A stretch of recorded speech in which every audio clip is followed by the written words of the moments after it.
हरे कृष्णा। तो सभी को आवाज आ रही है मेरी? हाँ हरे प्रभु। हरे हरे कृष्ण। कृष्णा। ठीक है। ओके, तो हम स्टार्ट करते हैं। पहले एक शॉर्ट प्रेयर करेंगे। अपना हमारा जो टीचर्स हैं, गुरु परंपरा है, जिनसे हमको नॉलेज मिलता है स्क्रिप्चर्स का, वास्ट नॉलेज है। जैसे हमको अपने टीचर से नॉलेज मिलता है स्कूल्स में, ऐसे ही स्पिरिचुअल नॉलेज भी हमको कुछ गुरु के द्वारा मिलता है ना। स्पिरिचुअल नॉलेज भी एक डिसाइप्लिक सक्सेशन से पास ऑन हो रहा है। तो हम प्रेयर करेंगे एक छोटी सी, उसके बाद फिर स्टार्ट करते हैं। ओम ज्ञानतिमिरान्धस्य ज्ञानञ्जनशलाकया चक्षुरुन्मिलितं येन तस्मै श्रीगुरुवे नमः। श्रीचैतन्यमनोभीष्टं स्थापितं येन भूतले स्वयं रूप कदा मह्यं ददाति स्वपदान्तिकं।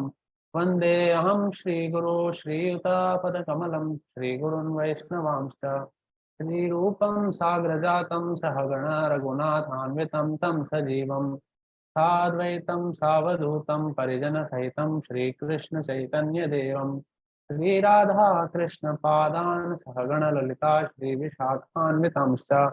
हे कृष्ण करुणा सिन्धु दीनबन्धो जगत्पते गोपेश गोपिका कान्त राधा कान्त नमोस्तुते। तप्त कांचन गौरांगी श्रीराधे वृंदावनेश्वरी वृषभानुसुते देवी प्रणमामि हरिप्रिये। वाञ्छाकल्पतरुभ्यश्च कृपा सिन्धुभैव च पतितानां पावनेभ्यो वैष्णवेभ्यो नमो नमः। जय श्री कृष्ण चैतन्य प्रभु नित्यानंद श्री अद्वैत गदाधर श्रीवासादि गौर भक्तवृंद।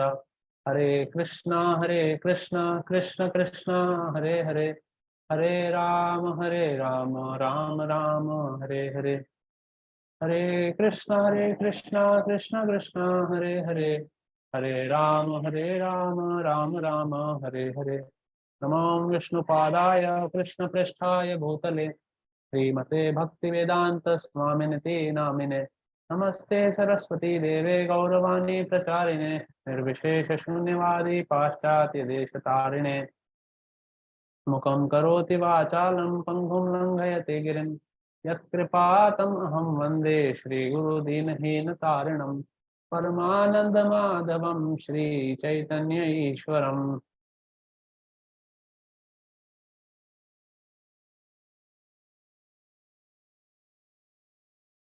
कृष्णे सुधामोपगते धर्मज्ञानदीसः कलौ नष्टदृशमेषः पुरान् पूर्णोदितः। हरे कृष्णा। हरे कृष्णा। तो बहुत अच्छा रहेगा अगर मैं सब लोगों को देख पाऊंगा, तो है ना। तो हम सेशन को थोड़ा सा इंटरैक्टिव करने का कोशिश करेंगे।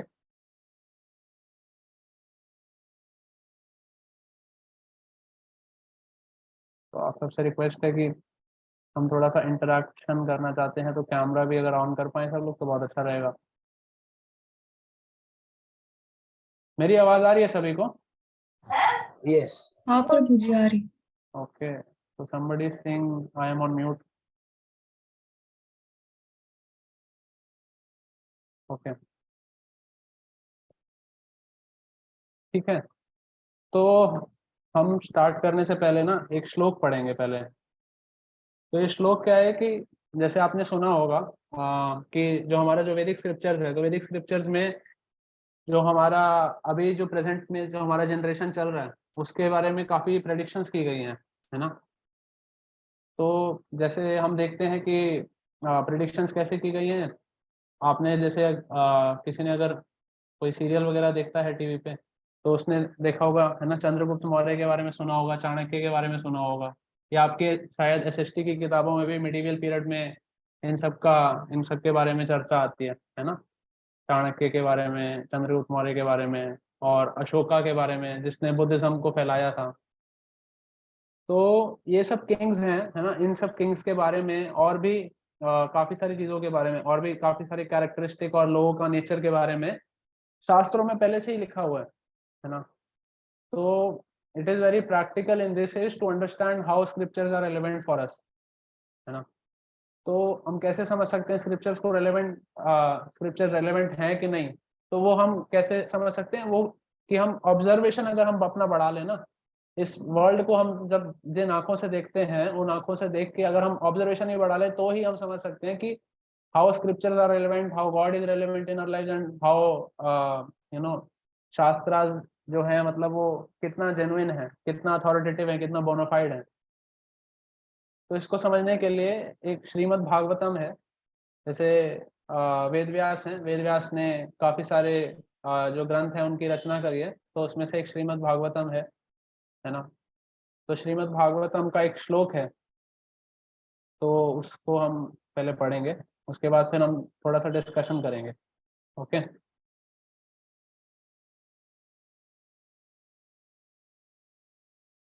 तो सभी लोगों को स्क्रीन दिख रही है क्या? यस प्रभु जी। हाँ प्रभु जी। हाँ प्रभु जी। ग्रेट। कोई श्लोका पढ़ना चाहेगा?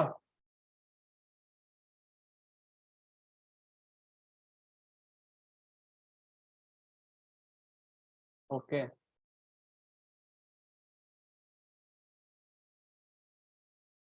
ठीक है। तो मैं एक बार ना पढ़ के दिखाता हूँ पहले आपको, है ना। उस टोन में आप फिर कोशिश कीजिएगा पढ़ने का, ठीक है। हाथ नीचे मत करिए, है ना, आपको मौका दूंगा। मैं एक बार बस पढ़ के दिखा रहा हूँ कि कैसे टोन में हम पढ़ सकते हैं श्लोका को, है ना। श्लोका को पढ़ने के लिए भी एक्चुअली हमारा थोड़ा सा कुछ मीटर होता है, टोन्स होता है, तो वैसा प्रयास करेंगे पढ़ने का। तो आप एक बार अपने मतलब माइक को म्यूट रख के ही एक बार पीछे बोल सकते हैं। उसके बाद फिर जिन्होंने हैंड रेस किया उनमें से मैं किसी एक को बोलूंगा पढ़ने के लिए। ओके, अरे हाँ या ना, कुछ तो बोलो यार। हाँ प्रभु जी। ओके, ठीक है, तो पढ़ते हैं। प्रायेण अल्पा आयुषा सभ्या कलौ अस्मिन् युगे जना मंदा सुमंद मतयो मंद भाग्या ही उपाद्रुता। ठीक है, तो ओके, श्रुति, सुषमा, आप पढ़िए श्लोक को, ऐसे कोशिश कीजिएगा ऐसे पढ़ने का, ठीक है जी प्रभु जी। जी। प्रायेण अल्पायुषः सभ्य कलावस्मिन् युगे जनाः मन्दासु मन्दमतयो मन्दभाग्यायुपद्रुताः। हाँ, तो ये किस बारे में डिस्कशन हो रहा है? किसी को समझ आ रहा है कि यहाँ पे क्या डिस्कशन हो रहा है? अच्छा, हरे कृष्ण जी। हमें बताया जा रहा है कि कलयुग में कैसे लोग लेजी है। और आपने तो पहले से पढ़ा हुआ लगता है। नहीं, मैंने अभी जस्ट वो ट्रांसलेशन पढ़ के बोला। अच्छा, ट्रांसलेशन पढ़ के बोला। हाँ। ठीक है, ठीक है, ठीक है। तो हम इसका एक बार ट्रांसलेशन पढ़ते हैं। तो समृद्धि एक बार ट्रांसलेशन पढ़ो। प्रभु जी अच्छा। O learned one, in this iron age of Kali, men almost always have but short lives. They are quarrelsome, lazy, misguided, unlucky, and above all, always disturbed. हाँ, हरे कृष्ण। हरे कृष्णा। तो ये हमारा आज का जैसे जो सेशन है, थोड़ा सा हम इसका ये इंट्रोडक्शन कह सकते हैं। तो यहाँ पर बात हो रही है श्रीमद् भागवतम में, एक इंस्टेंस की बात हो रही है, एक इंसिडेंट की बात हो रही है जहाँ पर कुछ ऋषि हैं, है ना, शौनक आदि ऋषि हैं, मतलब 88,000 ऋषि एक बहुत ही बड़े ग्राउंड में कलेक्ट हुए हैं, है ना। एक एक ऋषि से क्या, कथा सुनने के लिए, है ना, भगवान के बारे में सुनने के लिए। तो 88,000 जो ऋषि कलेक्ट हुए हैं, है ना, वो क्या है, वो भगवान के बारे में सुन रहे हैं, लेकिन वो डिस्कशन भी कर रहे हैं, है ना। तो एक्चुअली जो वाइज लोग होते हैं ना, तो हमारे सोसाइटी में जैसे दो तरीके के लोग होते हैं, हमेशा से रहे हैं ये लोग, है ना। कुछ लोग होते हैं जो कि अपने बारे में सोचते हैं, है ना, मतलब एक्चुअली 3 से 4 लेवल पे लोग होते हैं, है ना। कुछ लोग होते हैं जो अपना पर्सनल लेवल पे सोचते हैं कि जो भी वो करते हैं केवल अपने लिए करते हैं, है ना। अपना उनको जो सेटिस्फैक्शन होता है या फिर उनको जो हैप्पीनेस भी होता है वो पर्सनल लेवल पे होता है खाली, कि अगर उन्होंने पर्सनली मान लो जैसे कि आपको अगर पर्सनली पिज्जा अच्छा लगता है तो आपको पिज्जा दे दिया तो आप खुश हो गए, है ना, या आपको कुछ खाने का चीज अच्छा लगता है या फिर आपको कोई गैजेट अच्छा लगता है तो आपको वो दे दिया तो आप खुश हो गए। फिर एक होता है कि थोड़ा सा उस ऊपर उठते हैं, जो पर्सनल लेवल से थोड़ा सा ऊपर उठता है, तो वो किस लेवल पे होता है, फैमिली लेवल पे, है ना, फैमिली लेवल पे या फिर रिलेटिव लेवल पे, फैमिली और फ्रेंड्स दोनों कह सकते हैं। तो पर्सनल हैप्पीनेस से ऊपर फिर हो गया थोड़ा सा, है ना, कि अपना जो आसपास का जो आपका कम्युनिटी है ना, फैमिली हो गया, फ्रेंड्स हो गया, रिलेटिव्स हो गया, है ना, ये कम्युनिटी के लेवल पे एक हैप्पीनेस होता है, कम्युनिटी के लेवल पे सेटिस्फैक्शन होता है। फिर उसके ऊपर जो लोग होते हैं, है ना, वो होते हैं सोशल लोग, है ना, जो सोशल लेवल पे सोचते हैं। सोशल लेवल मतलब वो पूरे देश के बारे में सोचेंगे, है ना, पूरे देश के बारे में सोचेंगे, पूरे सोसाइटी के बारे में सोचेंगे, तो उनको उससे खुशी मिलेगी, समझ गए। फिर उससे भी जो ऊपर लोग होते हैं, है ना, उनका जो हैप्पीनेस होता है वो किस लेवल पे होता है, वो होता है इंटेलेक्चुअल लेवल पे, है ना। तो इंटेलेक्चुअल लेवल पे होता है, इंटेलेक्चुअल लेवल पे मतलब कि जैसे कुछ जैसे थॉट्स हैं या फिर जो मतलब जो वाइज थॉट्स हैं और जो बड़ी बड़ी बातें हैं, मतलब, है ना, जिससे मतलब जो आप कह सकते हैं कि एक higher form of social level ही होता है वो भी, इंटेलेक्चुअल लेवल पे जो होता है हैप्पीनेस। तो उसके बारे में सोच के और उसके बारे में, हाँ, है ना, मतलब डिस्कशन करके उनको सेटिस्फैक्शन मिलता है। फिर उससे भी जो ऊपर होता है वो सोचते हैं स्पिरिचुअल लेवल पे। तो ये 5 लेवल पे होते हैं, है ना। स्पिरिचुअल लेवल पे जो लोग सोचते हैं, स्पिरिचुअल लेवल पे वो लोग क्या है कि सोल के प्लेटफॉर्म पे लोगों को देखते हैं, है ना। वो खाली कम्युनिटी नहीं देखते, वो खाली पर्सनल हैप्पीनेस नहीं देखते, वो खाली ये नहीं देखते कि बॉडी का सेटिस्फैक्शन हो जाए। बॉडी को फुल खाली फूड शेल्टर क्लोथिंग से, है ना, सेटिस्फैक्शन नहीं होता हमारा। तो उससे ऊपर भी चीज होती है जो कि है ना, जो इंटरनल होती है और जो कि मतलब खाली ग्रॉस चीजों से हमारा जो सेटिस्फैक्शन है वो नहीं हो सकता। तो जो 5वें लेवल पे लोग होते हैं, जो स्पिरिचुअल लेवल पे लोग होते हैं, है ना, वो सबका जो सोल है उसके वेलफेयर के बारे में सोचते हैं, वो सबके वेलफेयर के बारे में सोचते हैं, मतलब पूरा यूनिवर्स के वेलफेयर के बारे में सोचते हैं।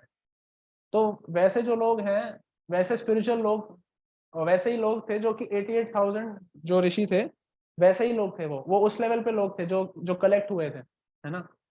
सोसाइटी के वेलफेयर के बारे में, सोसाइटी का वेलफेयर भी जो टॉप मोस्ट लेवल है ना, स्पिरिचुअल हैप्पीनेस में, और स्पिरिचुअल लेवल पे जो सोसाइटी का वेलफेयर करना चाहते हैं, वो लोग कलेक्ट हुए थे वहां पर।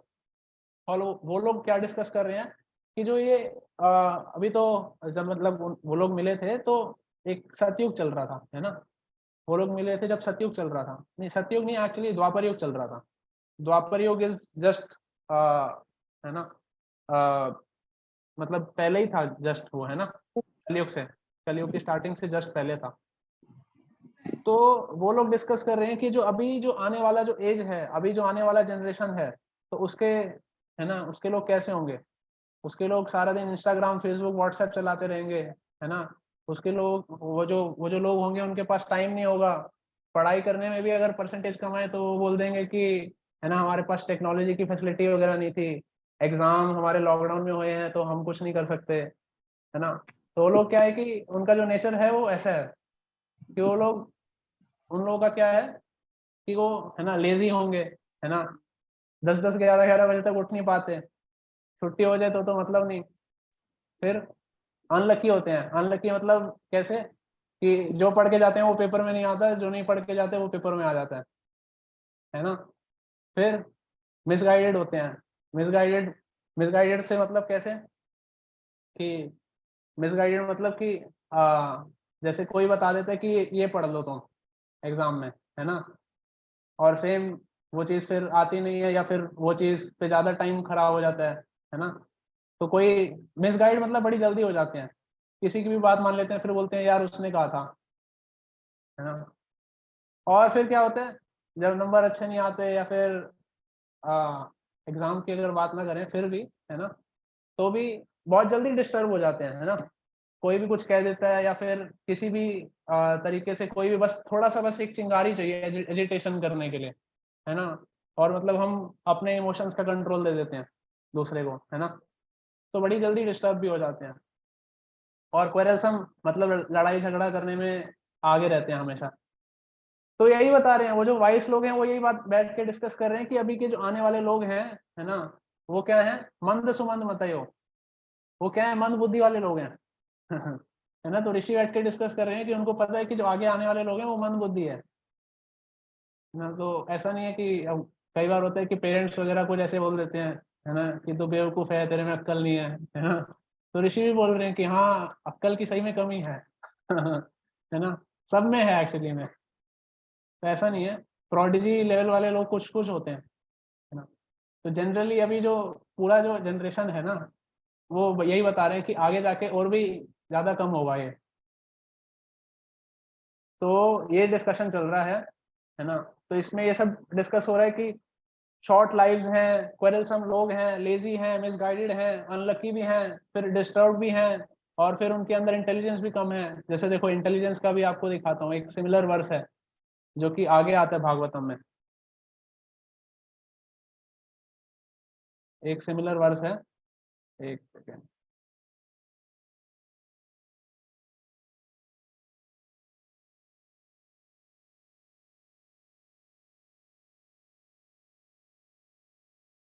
दिख रहा है, स्क्रीन दिख रहा है?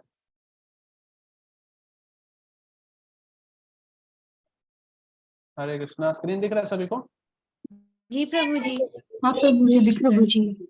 क्वेरल का मतलब होता है झगड़ालू, केशव को बता रहा हूँ। क्वेरल का मतलब जो झगड़ालू किस्म के लोग होते हैं,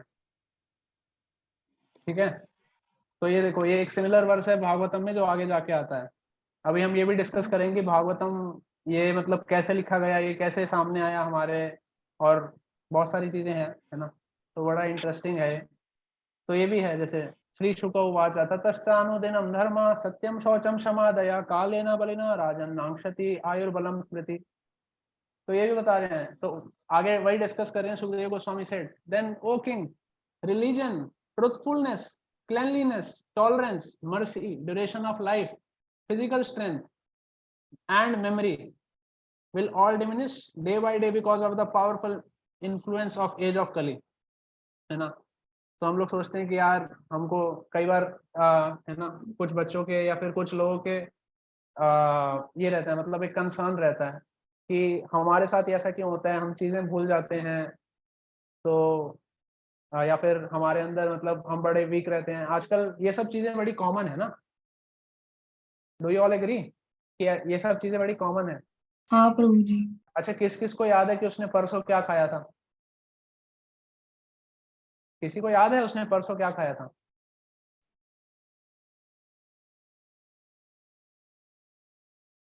अच्छा, जिन जिन को याद है एक बार हाथ खड़ा कीजिए, हम एक एस्टिमेट लगा लेते हैं कि पता चल जाएगा।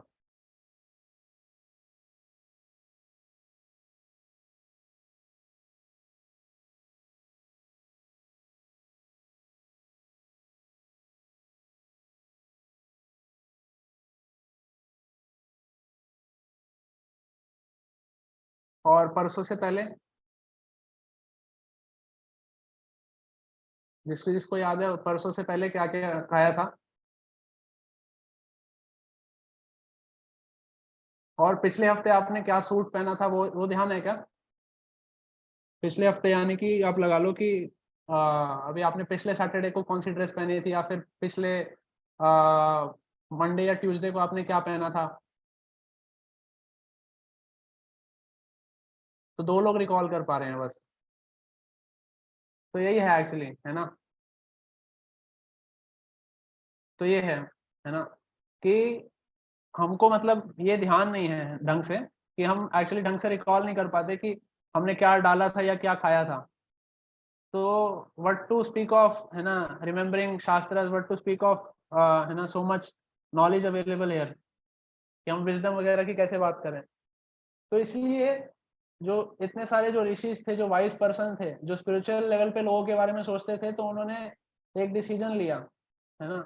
उन्होंने डिसीजन लिया किस बेसिस पे, कि उन्होंने देखा कि लोगों में रिलीजन कम हो रहा है, उनमें ट्रुथफुलनेस कम हो रही है, क्लेनलीनेस कम हो रही है ना, टॉलरेंस, मर्सी, फिजिकल स्ट्रेंथ, और सबसे बड़ी बात मेमोरी कम हो रही है ना। तो मेमोरी भी कम हो रही है, तो उन्होंने क्या सोचा कि अब जो स्क्रिप्चर्स हैं, जो अभी तक कैसे चलते थे, स्क्रिप्चर्स अभी तक कैसे चलते थे, बोल बोल के चलते थे, कि मान लो कि, है ना, मैंने जैसे जैसे बचपन में क्या होता था ना कि टीचर्स हैं वो पोएम याद कराती थी बच्चों को, है ना, ऐसा ही होता है ना, किंडरगार्टन के जो बच्चे होते हैं या एलकेजी यूकेजी टाइप के बच्चे होते हैं, बुक्स होती हैं उनकी, छोटी मोटी बुक्स होती हैं उनकी, लेकिन मेनली उनको क्या है कि चीजें याद कराई जाती हैं। तो जो वैदिक नॉलेज था वो ऐसे था कि मतलब आपको मान लो कि इतनी मोटी मोटी बुक्स हैं, वो आपको याद करा दी पूरी बोल बोल के, और ऐसे ही नॉलेज ट्रांसफर हो रहा था, ऐसे ही नॉलेज आपका ट्रांसफर हो रहा था कि आपने मतलब टीचर ने पूरा एक बुक बोल दिया एक पूरा बुक बोल दिया, और जो सुनने वाला था उसको भी एक बारी में पूरा बुक सुन के याद हो गया, है ना, और वो फिर ऐसे करके नॉलेज ट्रांसफर कर रहा है, मतलब उसका जो नेक्स्ट जनरेशन होगा तो उसने जो एक बारी सुन के बुक याद कर लिया था वो बुक पूरा बोल देगा अपनी नेक्स्ट जनरेशन को। तो ऐसे नॉलेज ट्रांसफर हुआ करता था, इसको बोलते थे श्रुति परंपरा, है ना। श्रुति मीन्स हियरिंग, है ना, तो श्रुति परंपरा मीन्स कि ऐसा सक्सेशन जिसके अंदर नॉलेज जो ट्रांसफर होता है वो हियरिंग के थ्रू होता है ना। तो जो ऐसा सक्सेशन होता है जिसके अंदर नॉलेज ट्रांसफर होता है हियरिंग के थ्रू, वो श्रुति परंपरा है। तो पहले ऐसा परंपरा चल रहा था, श्रुति परंपरा चल रहा था। तो जब वेद व्यास और मतलब काफी सारे जो ऋषि थे, जो वाइस पर्सन थे, उन्होंने देखा कि अब नॉलेज को लिखने का जरूरत है ना, कि लोग हैं उनके अंदर नॉलेज इतनी नहीं है, उनके अंदर इंटेलिजेंस इतनी नहीं है, तो उनको चीजें याद नहीं रहेंगी, अब लिखने की जरूरत है। तो फिर उन्होंने क्या किया, नॉलेज को लिखना स्टार्ट किया। तो फिर देखो, एक हम आपको थोड़ा सा व्हाइट बोर्ड के थ्रू समझाते हैं।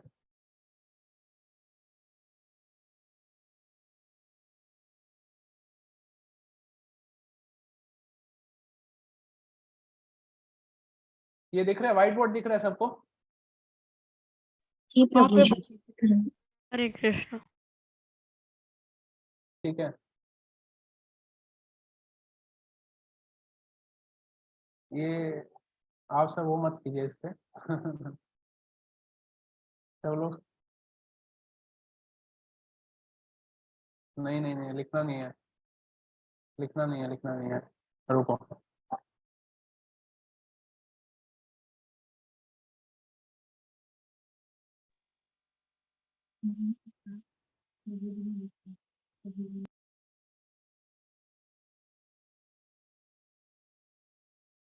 Just I would take a 1 minute।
Okay, तो जो वैदिक नॉलेज था, वैदिक लिटरेचर था, उसको ऐसे करके वो कैटेगराइज होने लगा। तो जो वेद व्यास थे, है ना, अब क्या है कि जो सारा वैदिक नॉलेज था, वैदिक नॉलेज बहुत वास्ट था। तो वैदिक नॉलेज को कैटेगराइज करने के लिए जो जैसे वेद व्यास हैं, तो वेद व्यास को कंपाइलर बोला जाता है। तो जो ब्रह्मा जी हैं, है ना, ब्रह्मा जी ने जो सारे जो वैदिक नॉलेज है उसको जो कंपाइल करके मतलब एक चीज में एक जगह पे प्रेजेंट करने का जो जो कार्य सौंपा, है ना, जो रिस्पॉन्सिबिलिटी दी, वो किसको दी? वेद व्यास को, है ना, जिसको हम है ना फादर नारायण भी बोलते हैं, और द्वाइपायन कृष्ण द्वाइपायन वेद व्यास बोलते हैं, है ना, उनका नाम मतलब है ये। तो जो वेद व्यास हैं, अब उन्होंने क्या है कि वो ब्रह्मा के पास जाते हैं, और ब्रह्मा से वो है ना 2 कंडीशन रखते हैं ब्रह्मा के पास, कि बोले कि अगर आपने अगर बोला है कि अगर मैं कंपाइल करूं है ना स्क्रिप्चरल नॉलेज को, तो मेरे पास भी कंडीशन है कि मैं क्या चाहता हूँ कि ना मैं इतना मतलब जो वैदिक नॉलेज है वो काफी कॉम्प्लेक्स है ना, तो मुझे इतना इंटेलिजेंट व्यक्ति चाहिए जो सारा जो वैदिक नॉलेज है उसको समझ सके। तो अब ठीक है, तो ब्रह्मा ने कहा ओके एग्रीड, है ना, हम ऐसा किसी को भेज देंगे कि जो सारा समझ सके। कह रहे नहीं, इतना ही नहीं, खाली समझ सके जिस स्पीड पे मैं बोलूंगा उस स्पीड पे समझ सके, है ना। और समझ सकने खाली जरूरी नहीं है उसको, मैं क्यों बोले कि अगर वैदिक नॉलेज है, अगर कोई उसको समझेगा, मतलब मैं बोलूंगा और मैं ही लिखूंगा, तो क्या है कि जो इंफॉर्मेशन है ना उसमें गैप्स आ जाएंगे, इंफॉर्मेशन मिस हो जाएगी।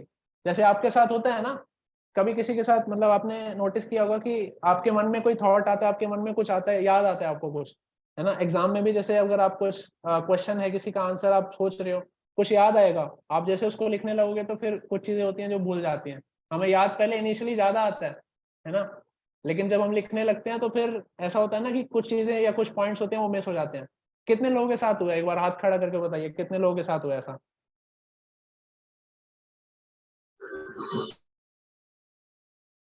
हाँ, 12 13 14, ठीक है, तो मैक्सिमम लोगों के साथ हुआ है ये, है ना। तो आप समझ सकते हैं ये सिचुएशन को, कि जब हम लिखने लगते हैं तो इन्फॉर्मेशन होती है उसमें, क्या है कि कई बार गैप्स आ जाते हैं और हम मिस कर देते हैं चीजों को। तो ऐसा ही वेद व्यास ने बोला कि मैं अगर जैसे ना सोच रहा हूँ मैं कि नॉलेज को, मतलब मैं अगर किसी को बता रहा हूँ तो मैं बड़ा सोच के, मतलब डीप थिंकिंग करके मैं बता रहा हूँ, तो कोई व्यक्ति है जो उसको लिखने वाला होना चाहिए, मैं नहीं लिख पाऊंगा। तो कोई व्यक्ति है जो मैं जिस स्पीड से बोलूंगा उसको समझ भी सके और साथ में लिख भी सके। तो फिर किसी को पता है कि किसको बुलाते हैं, फिर ब्रह्मा जी किसको अपॉइंट करते हैं इस काम के लिए? गणेश जी। गणेश जी। हाँ, हाँ गणेश जी। तो हम गणेश जी का जैसे एक प्रेयर है जो फेमस, उसमें सुनते हैं ना, एक दंत दयावंत चार भुजाधारी, तो जो एक दंत है ना, वो भी उसी स्टोरी से आया है कि ब्रह्मा की जो वेद व्यास हैं वो ये भी बोलते हैं कि है ना, there should be never a moment that the person who is writing should stop, है ना, कि एक मोमेंट भी ऐसा नहीं होना चाहिए कि जो लिखने वाला है ना वो ये बोल दे कि थक गया, मेरे हाथ में दर्द हो रहा है, तो वो उंगली अपनी ऐसे करे, है ना, ऐसे नहीं। तो बोलते हैं कि अगर ऐसा होगा तो फिर जो वैदिक नॉलेज है वो कंप्लीट नहीं हो पाएगा, पूरा जो वेदास है जो कंपाइल नहीं हो पाएगा वैदिक लिटरेचर। तो गणेश जी हैं, है ना, उनको बुलाते हैं और वो लिखने लगते हैं। और फिर लिखते लिखते जैसे जो होता है उनका जो पेन होता है जिससे वो लिख रहे होते हैं, उसका निब भी टूट जाता है। तो उसका जब निब टूट जाता है तो फिर गणेश जी मतलब is so dedicated towards writing and completing the वैदिक लिटरेचर, है ना, कि वो अपना दांत तोड़ के उससे लिखने लगते हैं, है ना, अपने दांत को, मतलब जैसे जो पहले के पेन होते थे वो ऐसा होता था कि उसका एक जो पर्टिकुलर एक पेन होता था, जैसे फेदर से वो बना हुआ होता था, और उसको इंक के अंदर, है ना, डुबो के लिखना होता था उससे, है ना। तो जो फेदर का जो मतलब जो निब होता है उसका पेन का वो टूट जाता है, तो दूसरा पेन, है ना, इतना समय नहीं था कि दूसरा पेन लेने जाएं और फिर लेके आए और डुबोएं और लिखें। तो है ना, गणेश जी क्या है कि अपना पूरा दांत तोड़ के, मतलब उससे लिखने लगते हैं, इतना डेडिकेटेड होते हैं वो वैदिक लिटरेचर के प्रति। वैदिक लिटरेचर एक्चुअली हमारे लिए, वैदिक वैदिक नॉलेज तो, है ना, उन लोगों के लिए तो था, है ना, अवेलेबल, उन लोगों के लिए तो अवेलेबल था, वो लोग तो, उन लोगों के अंदर इतना माइंड था, उन लोगों के अंदर इतना है ना नॉलेज था, इंटेलिजेंस था कि वो समझ पा रहे थे और याद कर पा रहे थे सुन के ही। लेकिन हम लोगों के लिए, कि हम लोग जो कलयुग के लोग हैं, उनका इंटेलिजेंस और जो मेमोरी है वो इतना ज्यादा नहीं है, तो हम लोगों के लिए एक्चुअली, है ना, so many people are concern if we go through the shastras. तो फिर क्या होता है, अब हम जैसे वैदिक नॉलेज है, तो वैदिक नॉलेज में सबसे पहले जो वेद व्यास जो लिखते हैं, है ना, या फिर लिखवाते हैं, वो क्या लिखते हैं? सबसे पहले वेद व्यास क्या लिखते हैं, किसी को पता है?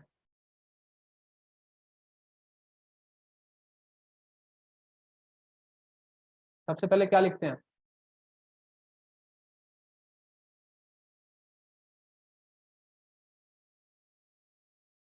आपने किसी ने सुना है कि चार वेद होते हैं? किसी ने सुना है क्या कि चार वेद होते हैं? ऐसा जी सुना है किसी ने? प्रभु जी। जी प्रभु जी। हाँ, तो वो चार वेद कौन से होते हैं, पता है किसी को? ऋग्वेद, ऋग्वेद, यजुर्वेद, सामवेद, अथर्ववेद। और अथर्ववेद। हाँ, सामवेद और तो अथर्ववेद। इसमें से कौन सा लिखते हैं वेद व्यास जी, पहले पता है? ठीक है, ऋग्वेद। हाँ, तो सबसे पहले जो वेद व्यास होते हैं वो लिखते हैं ऋग्वेद। तो Rigveda is actually first first scripture. जो ऋग्वेद है ना, वो फर्स्ट स्क्रिप्चर है। सबसे पहले ऋग्वेद लिखा गया था और फिर ऋग्वेद को ही एक्चुअली एक्सपैंड करके बाकी वेद भी आते हैं, है ना। ऋग्वेद को ही एक्सपैंड करते हैं और फिर उससे फिर कौन सा वेद आता है? उससे आता है यजुर्वेद, है ना। फिर उससे आता है सामवेद और फिर लास्टली आता है उससे अथर्ववेद। अथर्ववेद।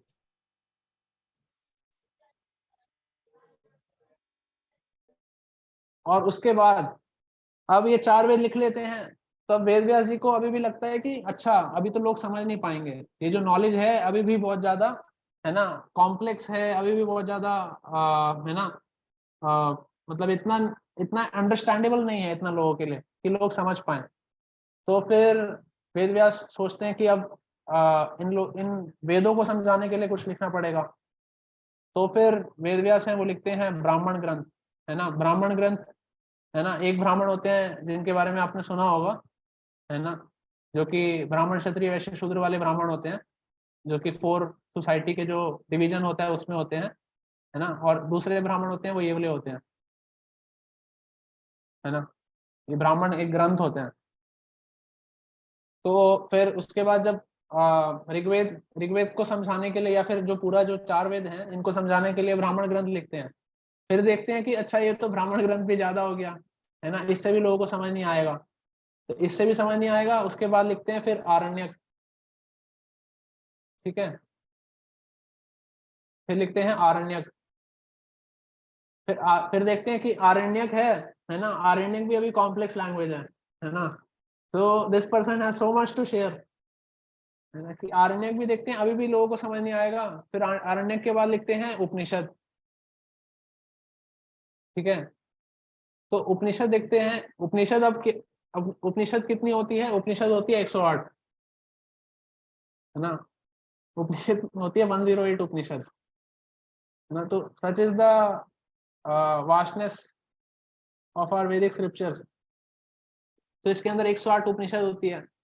अभी क्या है, उपनिषद होती है ना, उपनिषद भी ऐसा होता है कि एक्चुअली में उपनिषद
हरे कृष्णा। हरे कृष्ण प्रभु। कृष्ण प्रभु जी। ओके, तो आप सब लोग ने कहाँ तक सुना था? थोड़ा सा टेक्निकल इशू आ गया। 108 उपनिषद्स। हाँ ना, तो हम उपनिषद पे थे। तो till my laptop is loading, तो ऐसे ही हम थोड़ा सा डिस्कस करते हैं। तो जैसे हम देखते हैं फिर सबसे पहले लिखा वैदिक लिटरेचर में ऋग्वेद लिखा, ऋग्वेद के बाद यजुर्वेद लिखा, यजुर्वेद के बाद सामवेद, सामवेद के बाद अथर्ववेद, फिर उसको समझाने के लिए ब्राह्मण ग्रंथ लिखा जो कि एक्सप्लेनेशन टाइप था, है ना, जो जो 4 वेद था उसका एक्सप्लेनेशन था। फिर ब्राह्मण ग्रंथ के बाद आरण्यक लिखा, फिर आरण्यक के बाद उपनिषद लिखा। अब ये उपनिषद था, है ना, उपनिषद भी काफी सारी वास्ट मतलब उपनिषद थी, 108 उपनिषद थी। और ये उपनिषद में क्या था, उपनिषद में एक चीज थी कि उपनिषद में ना चीजें थी ना, वो ना बड़ी इनडायरेक्ट फॉर्म में थी, है ना। उपनिषद में जैसे जैसे जो चीजें थी वो बड़ी इनडायरेक्ट फॉर्म में थी, मतलब उसको ना कोई अपने तरीके से कैसे भी इंटरप्रेट कर सकता था। अब ये कैसे कहेंगे कि हम कैसे भी कोई इंटरप्रेट कर सकता है, तो वो ऐसे था कि जैसे मान लीजिए उपनिषद में एक चीज लिखा है ना, जैसे अपाणी पादो जगते विदिर्यो, कि वो आता है कि जैसे ऐसा श्लोका आता है, उसमें क्या बताते हैं कि जो भगवान है ना, वो ना तो उनके पैर हैं, है ना, लेकिन वो फिर भी चल सकते हैं, है ना। भगवान है, उनकी आंखें नहीं है लेकिन वो फिर भी देख सकते हैं। और है ना, अब ऐसा है कि भगवान है ना, भगवान के पास मुंह नहीं है लेकिन वो फिर भी खा सकते हैं, है ना। और ऐसे है कि मतलब भगवान के पास कान नहीं है लेकिन वो फिर भी सुन सकते हैं, है ना। तो कोई कहेगा भाई कहना क्या चाहते हो, सीधा सीधा बताओ ना, घुमा क्यों रहे हो चीजों को, है ना, है कि नहीं सीधा बताओ। तो उपनिषद एक्चुअली इस तरीके से लिखा हुआ है। फिर लिखा हुआ है ना, जैसे ईशोपनिषद है, उसका जो इन्वोकेशन श्लोका है वो है कि ओम पूर्णमद पूर्णमिदम पूर्णात एवं उदच्यते पूर्णस्य पूर्णमादाय पूर्णमेवावशिष्यते, है ना। ये बोल रहे हैं कि जो सुप्रीम लॉर्ड है ना, वो कंप्लीट है हर एक सर्कमस्टेंस में। बोले कि अगर उनके अंदर से कुछ निकलता है तो वो भी कंप्लीट होता है, और उनमें से कुछ कम भी नहीं होता, है ना। मतलब इसको बोलते हैं कि जैसे infinity minus infinity is equal to infinity, है ना, मैथमेटिकल टर्म्स में। बोल रहे हैं कि अगर मतलब जो सुप्रीम लॉर्ड है, जो भगवान है ना, वो क्या है कि पूरा होल है, कंप्लीट है ना। जैसे मान लीजिए आपको एग्जांपल ये इस तरीके से दिया जा रहा है कि अगर आपके पास एक बोतल पानी है, तो एक बोतल पानी में से अगर आप 2 गिलास पानी भर के किसी को दे देते हैं फिर भी बोतल में पानी रहता है ना। तो कोई सोचेगा कि how can this be possible, है ना, ऐसा कैसे हो सकता है कि, है ना, आपने पानी दे भी दिया और फिर भी पानी बोतल में भरा हुआ है। तो उपनिषद एक्चुअली इसलिए ना काफी कंफ्यूजिंग था। और उपनिषद का ऐसा भी था कि उपनिषद को कोई अपने तरीके से इंटरप्रेट कर सकता है। उपनिषद को जो मतलब उपनिषद का जो इंटरप्रिटेशन है उसके भी एक्चुअली 6 स्कूल ऑफ थॉट्स हैं। मतलब आप अगर देखो तो जो ये 108 उपनिषद हैं, इसको भी, है ना, 6 अलग अलग तरीके से लोग समझा रहे हैं। मतलब 6 अलग अलग लोगों का डिपार्टमेंट है जो कि उपनिषद को समझा रहे हैं, है ना। 6 अलग अलग तरीके से लोग समझा रहे हैं उपनिषद को। तो उसका भी एक स्कूल ऑफ थॉट है, उसका भी एक क्या बोलते हैं, जैसे आप कह सकते हो 108 इंटू 6 तरीके हैं, मतलब 108 इंटू 6 उपनिषद कह सकते हैं, क्योंकि अलग अलग तरीके से लोग समझा रहे हैं उनको, है ना। अब फिर उपनिषद की बात आती है तो फिर उपनिषद अगर समझ नहीं आ रहा तो फिर वेद व्यास ने सोचा कि अब थोड़ा सा और इजी करना पड़ेगा लोगों के समझने के लिए, लोगों के अंडरस्टैंडिंग के लिए, है ना। तो उन्होंने क्या किया होगा, उन्होंने कहा थोड़ा सा और कुछ लिख देते हैं, है ना। उन्होंने कहा कि ये तो अभी कम था, तो उन्होंने फिर लिखा उसके बाद पुराण, है ना। जो पुराण जो आपने सुना होगा, जो रामायण महाभारत है ना, इतिहास, है ना, और पुराण, तो दो इसमें भी 2 कैटेगरी आई फिर, है ना। इतिहास आया और पुराण आया, है ना। तो एक क्या आया, इतिहास। इतिहास के अंदर रामायण और महाभारत जो की स्टोरीज हैं, है ना, लॉन्ग, मतलब ये जैसे इसको संस्कृत में काव्य बोलते हैं। तो जो जो महाभारत है और जो रामायण है ना, उनको बृहद काव्य बोलते हैं। बृहद मतलब बिग बिग पोएट्री, है ना। अगर हम सिंपल भाषा में समझे तो वो बहुत बहुत बड़ी पोएट्री है उनके अंदर। मतलब जैसे जो रामायण है उसके अंदर 36,000 श्लोकाज हैं। 36,000 श्लोकाज है, मतलब आप सोचो कि 36,000 श्लोकाज मतलब ऑलमोस्ट 72,000 से लेकर 80,000 लाइन्स की पोएट्री है। मतलब आप सोच सकते हो कि कितना वेल डेवलप्ड और सिस्टमैटिक तरीके से जो वैदिक स्क्रिप्चर्स हैं, कि कैसे है कि उसके अंदर 72,000 से लेकर 80,000 लाइन की पोएट्री है ना, एक सिंगल मीटर के अंदर पोएट्री में। जैसे आपने सुना होगा ना, राइम स्कीम होती है आपकी इंग्लिश में, है ना। राइम स्कीम किस किस को पता है, राइम स्कीम के बारे में एक बार हाथ खड़ा कीजिए।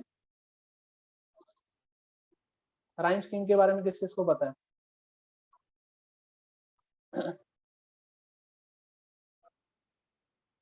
अच्छा, केशव क्या होता है राइम स्कीम, थोड़ा सा मतलब एक बार समझाओगे सिंपल लैंग्वेज में? प्रभु जी, राइम स्कीम मतलब पोयम में कितनी मतलब वो राइम्स आती है, मतलब एक एक लाइन छोड़ के दूसरी लाइन में आती है, या फिर ऐसा मतलब ABC करके मार्क करते हैं।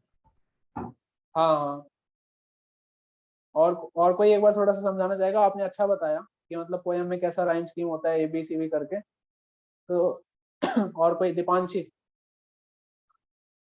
प्रभु जी, राइम स्कीम में जैसे पोएम की किसी भी लाइन के एंडिंग में जो वर्ड होता है वो उसी से सिमिलर फिर नेक्स्ट लाइन होता है, तो जो उसका राइमिंग स्कीम चलती है वो उसी वे में चलती है, सेम सेम वर्ड। हाँ, तो सिंपल वर्ड में जैसे अगर किसी को नहीं पता कि राइम स्कीम क्या होती है, तो उसको समझाने के लिए हम ये बता सकते हैं कि एक्चुअली जो पोयम के अंदर जो राइम होता है उसका जो पैटर्न होता है उसको हम राइम स्कीम बोलते हैं, है ना। कि पोयम के अंदर जो जो वर्ड्स होते हैं वो कैसे राइम करते हैं, है ना। तो उसका जो एक पैटर्न होता है उसको हम राइम स्कीम बोलते हैं बेसिकली। तो जो रामायण है ना, और जैसे रामायण है तो वो ना एक सिंगल राइम में है, मतलब आप समझ रहे हो, एक सिंगल राइम स्कीम में है। तो आपने जैसे अगर राइम स्कीम के अंदर देखा हो कि राइम स्कीम के अंदर क्या है कि मतलब ए बी बी, आप कितने जो वर्ड्स हैं वो कितने वर्ड्स ढूंढ लोगे, कितने वर्ड्स ढूंढ लोगे आप जो सेम साउंड करेंगे, जो होमोफोन्स होंगे। होमोफोन समझते हैं ना, होमोफोन मतलब जो सिमिलर साउंड करते हैं, है ना, जैसे होना, धोना, है ना, खोना, ऐसे करके। तो कितने वर्ड्स आप ऐसे ढूंढ लोगे जो कि मतलब होमोफोबिक होंगे, जो होमोफोन के जैसे साउंड करेंगे। तो जो रामायण है ना, वो एक्चुअली एक संस्कृत के एक मीटर के मुताबिक वो पूरा एक सिंगल जो वाल्मीकि रामायण है ना, I am not talking about Ramcharitmanas. तो जो वाल्मीकि रामायण है वो सिंगल एक राइम स्कीम के अंदर है। तो आप समझ सकते हो कि कितना मतलब कितना ज्यादा एक्सपर्टीज होगा इसको करने के लिए। तो ये है। और फिर एक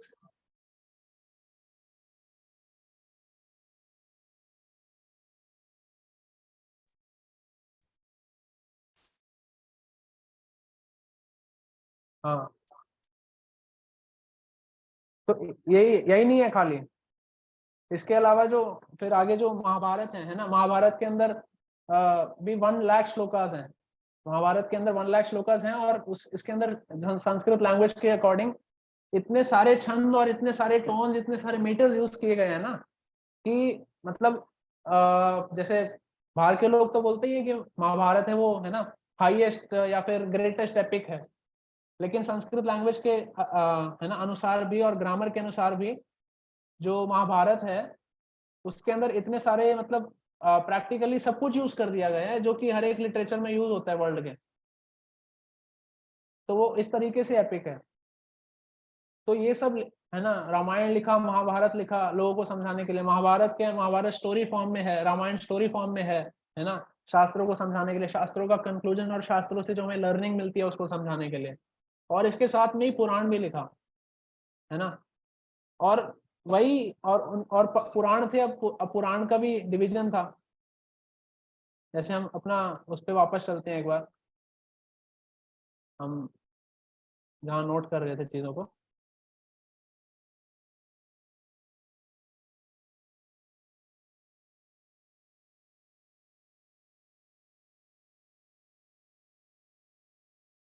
है ना, तो उपनिषद के बाद क्या लिखा? उपनिषद के बाद क्या लिखा? पुराण। हाँ, इतिहास लिखा पहले, और इतिहास के साथ पुराण भी लिखा। फिर पुराण था, अब इतिहास के अंदर आपका क्या हो गया? इतिहास के अंदर क्या क्या आता है?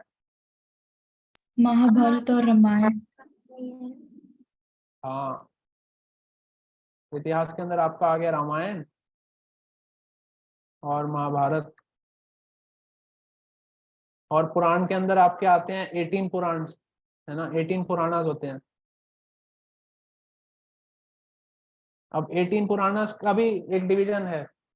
18 पुराणास का अब जैसे 18 पुराण हैं, तो ये क्या है कि मेजर पुराण है ना। इसके अलावा कुछ माइनर पुराण भी होते हैं जो कि है ना जनरली लिस्ट में कंसिडर नहीं किए जाते हैं। तो जो 18 पुराण है उसका भी एक श्लोका आता है, जो आता है माद्वयम भद्वयम, है ना, व्रत्रयम वचतुष्टयम, है ना, फिर ऐसे करके आता है पुराणानि पृथक पृथक, ऐसे करके, हाँ, अनापलिंग पुस्तकानि पुराणानि पृथक पृथक, है ना। तो मतलब माँ द्वयम मतलब कि माँ से दो पुराण है ना, माँ से दो पुराण है, मार्कंडे पुराण है, मत्स्य पुराण है। फिर भद्वयम मतलब भ से दो पुराण है, भविष्य पुराण है और ब्रह्मांड पुराण है ना, ऐसे करके। फिर नहीं सॉरी, भ से दो पुराण है, भविष्य पुराण है और बृहद पुराण है। फिर व्रतरयम, है ना, कि व्रतरयम क्या है कि जो ब्र है ना, मतलब ब्र के नाम से तीन पुराण है, ब्रह्मांड पुराण है, फिर ब्रह्म पुराण है, और उसके अलावा ब्रह्म नारदीय पुराण है तीसरा, ऐसे करके। फिर वचतुष्टयम कि जो व से है ना, कि व से पुराण है वो 4 हैं। तो व से पुराण है वायु पुराण है, फिर वामन पुराण है, और विष्णु पुराण है, फिर एक और रह गया।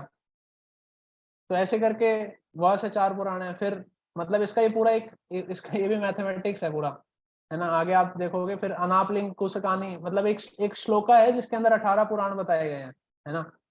तो ऐसे करके अ से फिर अग्नि पुराण है, न से फिर नारदीय पुराण है, फिर लिंग से लिंग पुराण है ना, पूस से कूर्म पुराण है, स्क से स्कंद पुराण है। उसके बाद ऐसे करके मतलब पृथक पृथक, मतलब कि there are 18 Puranas by the name, by the starting word. तो ये 18 पुराणस है। फिर 18 पुराणस को भी ना 3 भाग में कैटेगराइज किया गया, है ना। ये थोड़ा है कि थोड़ा सा थ्योरी लग रहा होगा आपको, लेकिन एक्चुअली हम ये डिस्कस करना चाह रहे थे कि एक्चुअली स्ट्रक्चर क्या है, कि वैदिक लिटरेचर है वो कैसे आया, है ना। थोड़ा सा मैं समझ सकता हूँ कि थोड़ा सा लग रहा होगा कि थ्योरी है, बोरिंग है ना। तो जो हमने फिर 18 पुराणास का डिस्कशन किया, तो 18 पुराणास को भी 3 पार्ट में डिवाइड किया गया, है ना। वो 3 पार्ट में कैसे डिवाइड किया गया कि जो 18 पुराण थे उनका भी ना एक अलग मोड में लिखे गए थे वो 3 पुराण। मतलब एक उसका ना हर एक का एक मोड था अलग।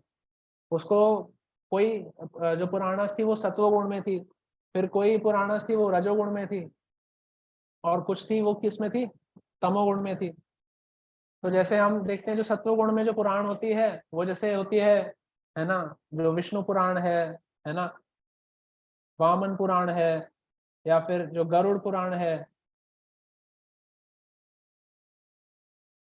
गरुड़ पुराण है, ऐसे करके। फिर रजोगुण में जो होती है जो जो ब्रह्मांड पुराण है ना, या फिर ब्रह्म पुराण है, या फिर बृहद नारदीय पुराण है। तमोगुण में जो थोड़ी सी शैव पुराण है, जो लिंग पुराण है ना, कूर्म पुराण है। तो ऐसे करके, है ना, अब ये 18 पुराणस का भी डिवीजन हुआ। फिर एक्चुअली में अब ये सब लिख चुके थे वेद व्यास ये सब कुछ लिख चुके थे, फिर भी एक कमी रह गई चीज की। अब कमी किस चीज की रह गई कि वेद व्यास है ना, इतने सारी पुराण लिखने के बाद भी उन्होंने एक नहीं लिखी थी। अभी यहाँ पे उन्होंने 18 नहीं, एक्चुअली में इस टाइम पर जब वेद व्यास जब कंपाइल कर रहे थे शास्त्रा को, तो उन्होंने एक्चुअली में 17 पुराण लिखी थी, है ना। तो ये रजोगुण तमोगुण और सतोगुण में 6 पुराण है। तो इसमें से मतलब उन्होंने जो रजोगुण है इसमें 6 लिख दी थी, है ना, इसमें 6 लिख दी थी, और सत्वगुण में क्या है 5 लिखी थी अभी। तो एक पुराण और रह गई थी, तो उसके लिए वो परेशान थे बड़े, है ना। एक्चुअली वो बड़े परेशान थे, वो बड़े डिस्टर्ब थे कि अब मैं क्या करूं, मतलब इतना सारा नॉलेज भी लिख दिया, अब मुझे मतलब अभी भी इसका सेटिस्फेक्शन नहीं है कि ये लोगों को समझ आएगा भी नहीं, या फिर जो मेरा लिखने का जो पर्पस था वो फुलफिल होगा कि नहीं, है ना। तो he was so much disturbed even after writing so much of, है ना, मतलब इतना लोड्स ऑफ नॉलेज देने के बाद भी वो अभी भी परेशान थे। तो फिर क्या होता है कि उनके पास उनके जो गुरु होते हैं, उनके जो स्पिरिचुअल मास्टर होते हैं, है ना, वो होते हैं नारद मुनि। तो नारद मुनि उनके पास आते हैं, है ना, और नारद मुनि उनको बताते हैं कि एक्चुअली में आपने मतलब है ना, आपने पुराना लिख लिया है ना, वेदास एक्सप्लेन कर दिए, उपनिषद लिख दिया, लेकिन एक चीज नहीं किया आपने। वो एक चीज क्या क्या नहीं किया कि आपने जो सुप्रीम लॉर्ड है ना, जो भगवान है, जो कि मतलब वैदिक लिटरेचर का जो हमारा पर्पस होता है वो किसको होता है, वो भगवान को जानना होता है। तो आपने वैदिक लिटरेचर को तो लिख दिया, लेकिन जो वैदिक लिटरेचर का जो मेन पर्पस है, जो वैदिक लिटरेचर का मेन गोल है ना, जैसे हमारा जो वैदिक नॉलेज होता है ना, हम उसको उसको अंडरस्टैंड करने के लिए हम 3 डिवीजन में उसको बांटते हैं। किस में बांटते हैं? जैसे एक हमारा वैदिक लिटरेचर को ये हो गया समझने के लिए, मतलब ये डिवीजन नहीं है, ये बेसिकली समझने के लिए है कि वैदिक नॉलेज को समझने के लिए हम 3 डिवीजन में बांटते हैं। एक होता है संबंध, है ना, फिर एक होता है अभिधेय,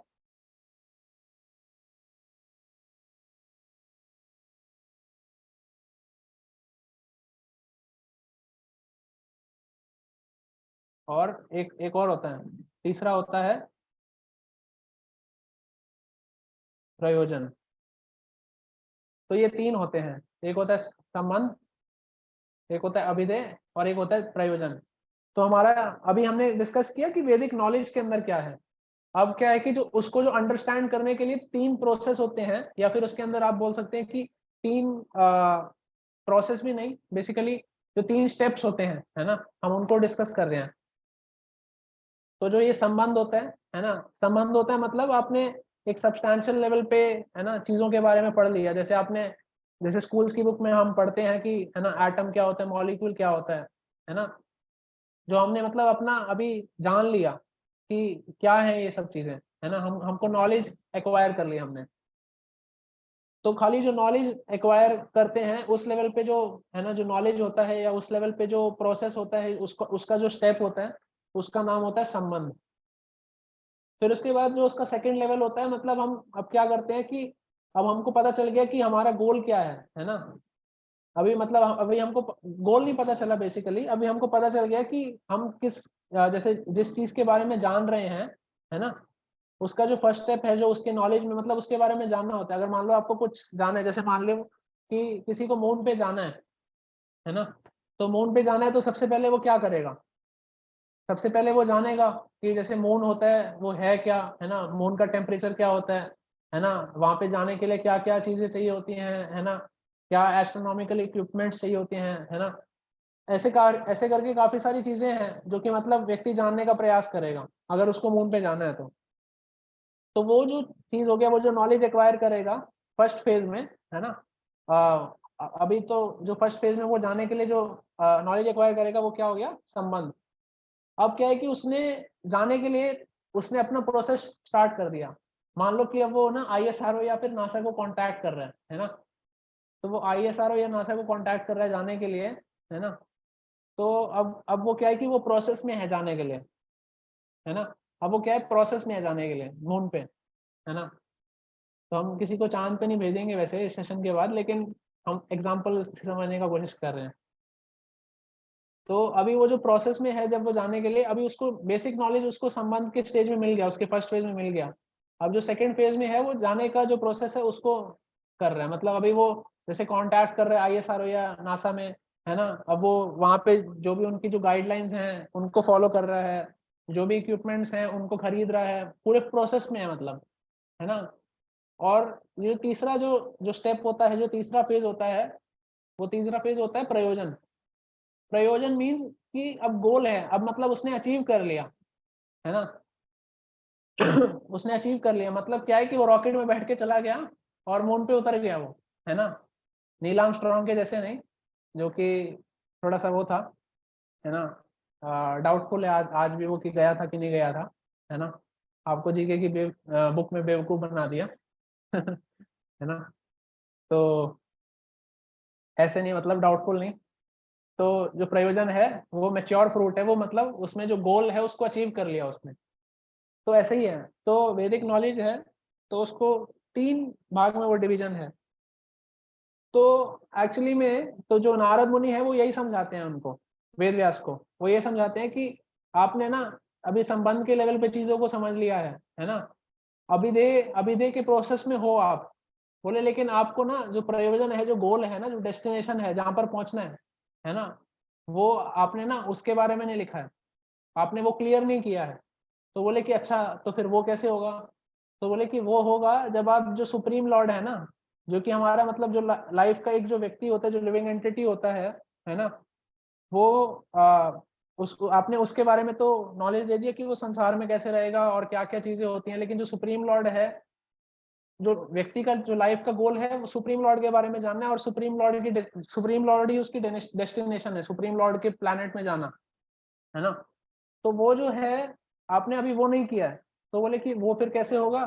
तो वो फिर उसके बाद जो नारद मुनि होते हैं उनको बताते हैं कि आप जो सुप्रीम लॉर्ड है उनकी ग्लोरिफिकेशन में, है ना, यानी कि जो परम भगवान है उनकी ग्लोरिफिकेशन में एक्सक्लूसिव लिखो कुछ।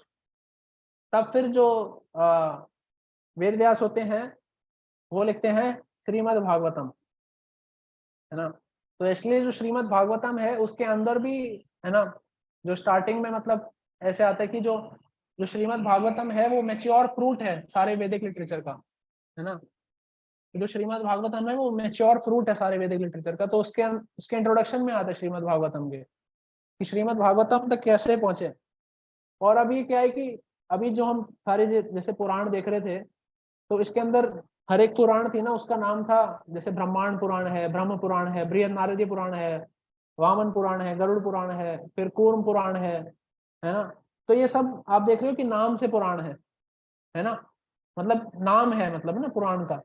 और ये है भागवत पुराण है। भागवत मतलब आप समझ, अगर भागवत अगर हम जैसे शब्दों में जाएं उसके, तो भागवत मतलब जो सुप्रीम है, जो है ना, उसके बारे में है पुराण, है ना। यहाँ पे मतलब इनडायरेक्ट क्यों लिखा है? अगर यहाँ पे जब सब में नाम लिखा है, विष्णु लिखा है, वामन लिखा है, गरुड़ लिखा है, ब्रह्मांड लिखा है, ब्रह्म लिखा है, बृहद लिखा है, लिंग लिखा है, कूर्म लिखा है, तो यहाँ पे क्या है? भागवत मतलब लिखा है जो जो जो टॉप मोस्ट है या जो सुप्रीम है उसके बारे में जो किताब है ना, वो है भागवत पुराण। तो यहाँ पे जो भागवत पुराण है मतलब उसमें इनडायरेक्ट लिखा है, कि उसमें ऐसा नहीं लिखा कि किसके बारे में लिखा है। लेकिन हम देखते हैं कि उसके बारे में जो डिस्कशन आ रहा है वो किसके बारे में आ रहा है? कृष्ण के बारे में आ रहा है डिस्कशन, है ना। डिस्कशन आ रहा है कृष्णा के बारे में आ रहा है, विष्णु के बारे में आ रहा है ना, विष्णु के पास टाइम्स हैं उसके बारे में आ रहा है, और कृष्णा के बारे में आ रहा है। तो इससे मतलब हम समझ सकते हैं कि जो वेद व्यास हैं वो एक्चुअली में उन्होंने मतलब सभी देवताओं के बारे में लिखा है, उन्होंने इतना सारा वास्ट वैदिक लिटरेचर दिया है, लेकिन जब वो एक पुराण की बात कर रहे हैं, है ना, एक एक्सक्लूसिव पुराण जिनको लिखने के बाद उनको सेटिस्फैक्शन भी मिला, और वो मतलब, और है ना, नारद मुनि ने उनको बोला कि अब आप जो वैदिक जो नॉलेज होता है उसको जो एक्वायर करने का जो लास्ट फेज होता है प्रयोजन, उसको आपने अचीव कर लिया है ये लिख के। तो वो क्या है ना, वो श्रीमद् भागवतम है। और श्रीमद् भागवतम में किसके बारे में चर्चा है ना, भगवान कृष्ण के बारे में चर्चा है। तो हम इससे समझ सकते हैं कि how Krishna is also the supreme lord, है ना, कि how Krishna is supreme lord is depicted by Srila Vyasadeva himself, है ना, कि उन्होंने जो पुराण है उसका नाम कृष्ण पुराण नहीं रखा, है ना, उन्होंने पुराण का नाम रखा भागवत पुराण, है ना। तो ये था, हमने मतलब आज ये सब थोड़ा सा डिस्कस किया शॉर्ट में, है ना। तो अभी तो हम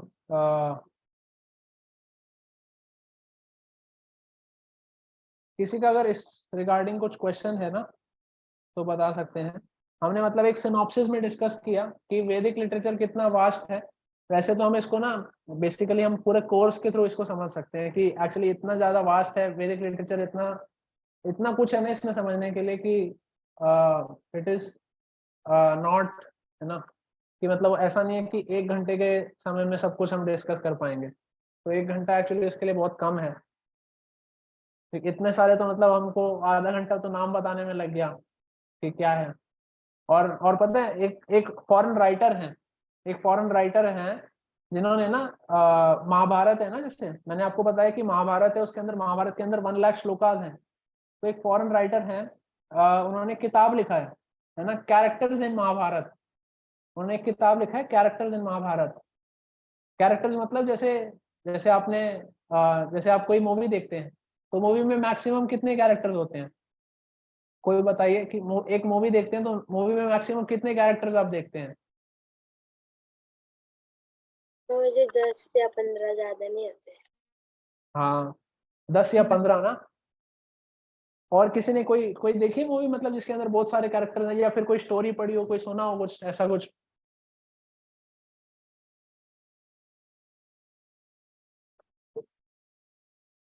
किसी ने सुना है ऐसा? जैसे शेक्सपियर के काफी सारे प्लेज हैं, तो उसके अंदर उसने 15-15, 20-20 या फिर 25-30 कैरेक्टर्स भी यूज किए हैं, है ना। ऐसे काफी सारे प्लेज भी हैं जिनके अंदर, है ना, कोई मैक्सिमम से मैक्सिमम कितना भी सोच सकता है, मतलब कितने लोगों को ले आएगा वो स्टोरी में, है ना। कि रोज मान लो एक स्टोरी बनाई, हाँ, मर्चेंट ऑफ वेनिस, है ना, मान लो किसी राइटर ने स्टोरी बनाई तो वो लिख रहा है, तो वो कितने मतलब कैरेक्टर्स ले आएगा अंदर कि रोज, है ना। मान लो एक पीपल सर्वेंट है, वो रोज एक व्यक्ति से मिल रहा है, नए व्यक्ति से मिल रहा है, तो रोज मतलब एक कैरेक्टर भी ले आता है अगर वो, तो वही कितने कैरेक्टर ला सकता है? 50, 100, हम 150, 50 है ना, 50, इतने तो 100, याद भी नहीं होंगे हमें कैरेक्टर्स के नाम, हम हाँ, खुद भूल है ना, जाएंगे लेकिन। है ना। मैं बताता हूँ आपको, मैं ये बात क्यों लाया। तो कोई 50, 100, 150 कैरेक्टर ज्यादा से ज्यादा अपनी स्टोरी में ला सकता है, क्योंकि उसको कनेक्शन में बिठाना पड़ेगा ना इतने सारे कैरेक्टर्स के बारे में। अगर मान लो आप बुक लिख रहे हो, आप स्टोरी बुक लिख रहे हो, है ना, तो आपको कनेक्शन भी करना पड़ेगा ना। एक मेन जो प्रोटैगनिस्ट है, मेन जो हीरो है जो स्टोरी का, उससे आपको कनेक्ट करना पड़ेगा इतने सारे, है ना, इतने सारे जो भी कैरेक्टर्स आप इंट्रोड्यूस करोगे, है ना। तो महाभारत है ना। महाभारत क्यों है, मैं आपको ये बता रहा हूँ कि एक फॉरेन ऑथर है, उसने एक बुक लिखी है महाभारत के ऊपर, कैरेक्टर्स इन महाभारत, है ना। तो उसने कैरेक्टर्स इन महाभारत में उसने 300 पेज की बुक लिखी है ना। और 300 पेज की बुक में मतलब ऐसे है, जो हर एक पेज है ना, हर एक पेज पे लगभग 25 से 30 कैरेक्टर के उसने ना नाम लिखे हैं, और उसके बारे में एक लाइन लिखी है। 25 से 30 कैरेक्टर के नाम लिखे हैं और एक लाइन लिखी है खाली, कि मतलब एक कैरेक्टर का क्या रोल था महाभारत में। तो आप इससे समझ सकते हैं कि, है ना, जो जो आपका जो वैदिक नॉलेज है, जो स्क्रिप्चर है ना, वो कितना बोनाफाइड है, कितना अथॉरिटेटिव है। मतलब आप सोचिए कि किसी भी नॉर्मल व्यक्ति के लिए, मैं मतलब आपको ऐसे समझाना चाह रहा हूँ कि किसी भी नॉर्मल व्यक्ति के लिए या किसी भी ऑर्डिनरी पर्सन के लिए इतने सारे कैरेक्टर को लिंक करना और उसको बताना ही पॉसिबल नहीं है। इस पे 300 पेज का बुक है, तो आगे पीछे से 10 पेज हटा दो तो कितना बचा? 280 290, और 290 इंटू क्या कहना चाह रहे हैं प्रोफेसर ब्रो? ओ सॉरी, कोई बात नहीं, बता सकते हो आप, क्या संशय आ रहा है, क्या डाउट आ रहा है, डिस्कस कर सकते हो। बस कैलकुलेशन रन कर रहे थे। हाँ, तो मतलब मैं आपको कभी लिंक विंक भी भेज दूंगा उस बुक का। अभी शायद मुझे मतलब मिला नहीं था वो बुक, है ना। तो वो बुक है ना, जिसके अंदर उन्होंने मतलब एक पेज पे मतलब 25 से 30 कैरेक्टर का बताया। तो आप मतलब ऐसे करके लगा लो कि जो कोई बोलते हैं ना, जो जो लोग बोलते हैं माइथोलॉजी है ना, तो उनको बोलो कि यार तू ना मुझे 100 नाम बता दे। कोई बोलता है ना महाभारत माइथोलॉजी है, तो आप बोल दो उसको कि ना मुझे तू 100 नाम बता दे बस लोगों के, है ना। तो कोई व्यक्ति इतने नाम भी नहीं बता सकेगा, और उसमें इतने सारे मतलब आप देखो कैरेक्टर्स ही हैं खाली। बाकी स्टोरी की तो बहुत दूर की बात है। स्टोरी में तो 1 लाख श्लोकास में स्टोरी मतलब एक्सप्लेन्ड है। और उसके ऊपर भी अभी जैसे संस्कृत में क्या होता है ना, संस्कृत के टेक्स्ट में जनरली कि जो श्लोकास होते हैं तो उसको लोग समझ नहीं पाते, तो उसके अंदर कमेंट्रीज दी जाती हैं। तो कमेंट्रीज दी जाती हैं, और कई बार जैसे जो जो पहले के आचार्य या पहले के होते तो वो देखते थे कि संस्कृत कॉम्प्लेक्स होती थी, तो वो संस्कृत में कमेंट्रीज देते थे, और फिर संस्कृत कमेंट्री है उसकी हिंदी होती थी। तो मतलब इससे बुक और ज्यादा लार्ज हो जाती थी। तो ऐसे करके मतलब एक जस्ट सिनॉप्सिस है कि, है ना, अभी हमको कितना और जानना है, कितना सारा वैदिक लिटरेचर है जो हमारे पास में पड़ा है ना। हमारे विक्रमशिला नाम से, तक्षशिला नाम से, नालंदा नाम से यूनिवर्सिटीज हुआ करती थी, है ना। नवदीप स्कूल हुआ करता था हमारा, है ना। वाराणसी था एजुकेशन का सेंटर था, है ना। ये कुछ ज्यादा पुरानी बात नहीं है ये। अभी अगर आप इंडिया की हिस्ट्री में देखें तो ये कुछ 300 साल पुरानी बात है, बस 200-300 साल पुरानी बात है कि ये सब चीजें था, है ना। इतना मतलब यूनिवर्सिटीज थी जिसके अंदर, है ना, ऐसा नहीं था कि अभी जैसे जैसे ऑक्सफोर्ड और हार्वर्ड में जाने के लिए लोग तरसते हैं अभी, है ना। ऑक्सफोर्ड, हार्वर्ड, मैसेच्यूसेट्स में जाने के लिए अभी जैसे लोग तरसते हैं, ऐसे इंडिया की यूनिवर्सिटीज थी जो नालंदा, तक्षशिला, है ना, विक्रमशिला, इसमें बाहर से लोग आने के लिए तरसते थे। और यूनिवर्सिटीज का जो मतलब आप समझते हो एंट्रेंस टेस्ट कैसे होता था, है ना। अगर एंट्रेंस टेस्ट बताऊंगा तो आपको आपको लगेगा मतलब कि क्या ही मतलब इतना इतना एजुकेटेड सिस्टम था। तो एंट्रेंस टेस्ट में ऐसा होता था, है ना, कि जैसे जो ये यूनिवर्सिटीज होती थी तो हजारों लोग आते थे, है ना, इनके एंट्रेंस गेट्स पे आते थे। और जो एंट्रेंस गेट्स पे होते थे ना तो सिक्योरिटी गार्ड होता था। तो जो एंट्रेंस गेट पे जो आते थे सिक्योरिटी गार्ड होता था और सिक्योरिटी गार्ड क्वेश्चन पूछता था उनसे। तो अगर सिक्योरिटी गार्ड का जो क्वेश्चन था अगर उसको आंसर कर देते थे तो वो गेट पास करते थे, है ना। नहीं तो वहीं से वापस। तो उनको इतना मेहनत करना पड़ता था एक्चुअली में, जो हमारा जो यूनिवर्सिटीज था उसके एंट्रेंस गेट को पार करने के लिए। तो ऐसे ऐसे 7 गेट होते थे, है ना। तो ऐसे 7 गेट होते थे और सातों गेट पे मतलब कुछ जो सिक्योरिटी गार्ड होते थे वही क्वेश्चन पूछते थे। तो वो अगर क्वेश्चन पूछते थे और उनके क्वेश्चन का आंसर अगर सही दे दिया तो, है ना, जो भी मतलब इतनी दूर से मतलब लोग आते थे कि खाली यूनिवर्सिटी में एडमिशन लेने के लिए, पढ़ने के लिए, अलग अलग चीजों के बारे में, है ना। उसके अंदर सब कुछ था, मतलब बॉटनी था, एटमोलॉजी था, ज्योग्राफी था, है ना, पॉलिटिक्स था, सब कुछ था जो मतलब यूनिवर्सिटीज के अंदर पढ़ाया जाता था। और सिक्योरिटी गार्ड उनको अगर उनको वो सिक्योरिटी गार्ड जो क्वेश्चन पूछते थे अगर वो आंसर नहीं कर पाते थे तो देयर एफर्ट इज यूजलेस, है ना, वो गेट को पास नहीं कर सकते थे। और उसके बाद अंदर जाके फिर एक्चुअल में उनका वो होता था कि उनको लेंगे कि नहीं लेंगे। 7 गेट तो ऐसे ही फिल्टर हो जाती थी जनता। तो दिस वाज द मतलब, है ना, height of our educational system. इतना मतलब एडवांस नॉलेज था, इतना एडवांस इंडिया में सिस्टम था। लेकिन अभी हम उन चीजों को भूल गए हैं, है ना। अभी हम उस वैदिक नॉलेज है, वैदिक लिटरेचर है, उसका जो जो इम्पोर्टेंस है और उसका जो ग्रेविटी है उसको हम एक्चुअली कैरी नहीं कर पा रहे हैं। क्यों? क्योंकि हम जान नहीं रहे हैं, ऐसे लोग नहीं हैं जो बताएं कि अच्छा आपके पास इतना बड़ा ट्रेजर है। कोई व्यक्ति है वो सोचता है कि मैं ना गरीब हूँ, है ना। एक व्यक्ति था वो पूरे जीवन में सोचता था कि मैं गरीब हूँ, मैं गरीब हूँ। एक दिन ज्योतिष आता है और उसको बताता है कि ना तुम्हारे घर है ना, तुम्हारे घर के नीचे ना 10 किलो सोना गड़ा हुआ है। तो फिर अब आप एक ये बात बताइए, तो वो व्यक्ति गरीब था, तो मतलब सोना फिर किसका हुआ, मतलब ज्योतिष का हुआ या फिर उसका हुआ, जो व्यक्ति था उसका हुआ? व्यक्ति का। व्यक्ति का हुआ। क्यों? उसको तो पता नहीं था। उस उसी के घर के नीचे था बट उसे पता नहीं था, उसे किसी ने वो इन्फॉर्म्ड नहीं था उसके बारे में। पर जब पता चला तो अच्छा, उसका नहीं हुआ ज्योतिष का जिसने बताया उसको कि उसके घर के नीचे सोना है?